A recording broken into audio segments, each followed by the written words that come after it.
안녕하세요. 재화의법률사무소 이정변 변호사입니다. 오늘 소개해드릴 영상은요, 그 뉴스에서 많이 이제 보셨던 사건으로 예상이 되는데, 제목이 그 경주 스쿨존 교통사고 이제 건입니다.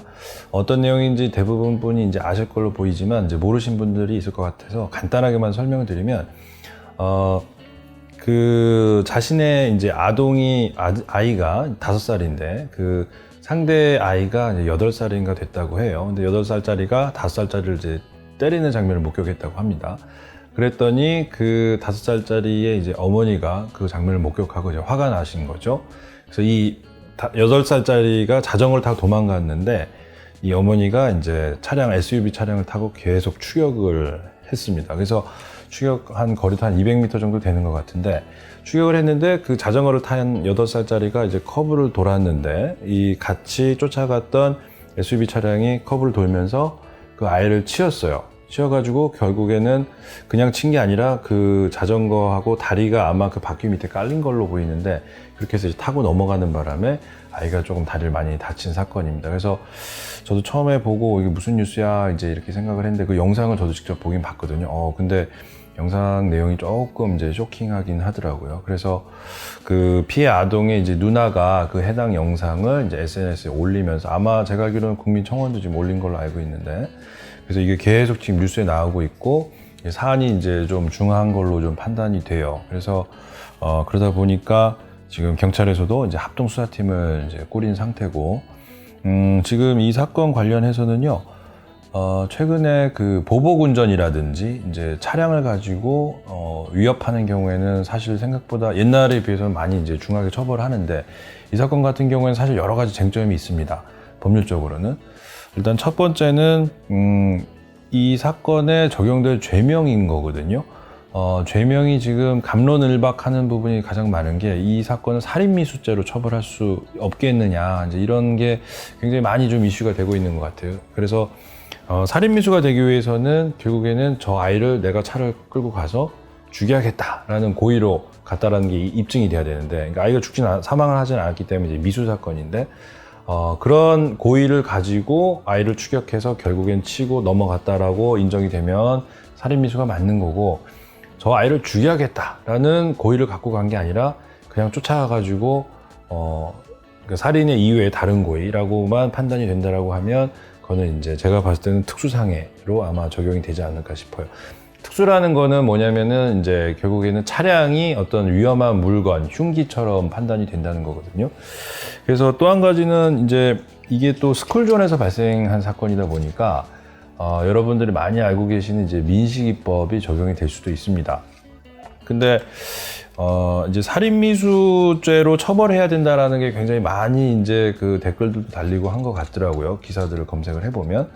근데 또 살인미수가 안 된다라고 또 이제 나오는 뉴스들도 좀 있는데, 결국에는 그 가해자, 그 어머니가 당시 어떤 생각을 가지고 운전을 했느냐, 이제 이 부분에 대한 판단을 하게 될 건데요. 근데 영상을 봤을 때는 우측 이렇게 코너를 돌면서 분명히 아이가 굉장히 밀접한 정도의 거리에 있었거든요. 그러면 당연히 칠 거라는 거를 인지를 못했을 리가 없을 것 같아요. 그 영상만 놓고 보면. 그러면 분명히 최소한 상해 이상의 고의는 있는 거는 확실한 것 같거든요.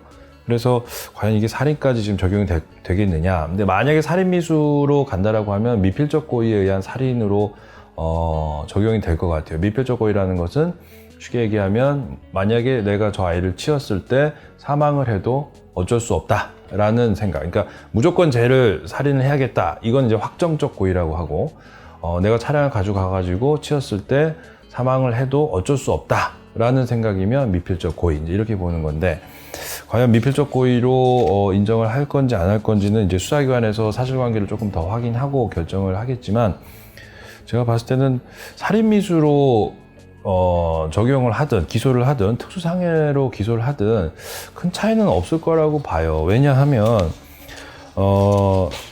물론 이제 그 민식이법으로만 기소할 리는 없을 것 같아요. 왜냐하면 민식이법 같은 경우, 물론 민식이법이 적용이 될 수도 있습니다만, 민식이법으로 적용될 때의 형량은 사실은 15년 이하의 징역 또는 3천만 원 이하 벌금이 이제 적용이 될 건데, 특수상해로 가게 된 경우에는 특수상해는 벌금형이 없어요. 그래서 10년 이하의 징역형만 규정이 돼 있거든요. 물론 살인죄는 그거보다 훨씬 더 높은 형량이지만, 그래서 어찌됐건 특수상해죄로 기소가 된다 하더라도 10년 이하의 징역에서 징역형을 선고하고 좀 높은 형량이 선고된다라고 하면 그러면 사실 정확하게 죄명이 어떤 것이냐에 대해서는 너무 이렇게 큰 차이가 있는 것은 아니다라고 생각하셔도 될 것 같은데 제 개인적인 의견으로는 아마도 살인미수보다는 특수상해로 기소가 돼서 특수상해에서 높은 형량이 선고될 것으로 보여요. 그래서 일단 뭐 물론 그 처벌할 수 있는 여러 가지를 보고 결정을 하게 됩니다. 그 피해자 측과의 합의 여부도 되게 중요한 것이고, 그다음에 그 가해자죠. 이 사건에서 가해자인 그 어머니가 어떠한 이제 자세와 태도로 이 사건에 대해서 조사도 받고 반성하는 모습을 보이는지 여러 가지를 보고 결정을 할 건데, 하여튼 제 개인적인 생각으로는 특수상해로 기소를 하고 좀 형량이 일반 특수상해보다는 굉장히 죄질이 안 좋은 사건으로 보이거든요.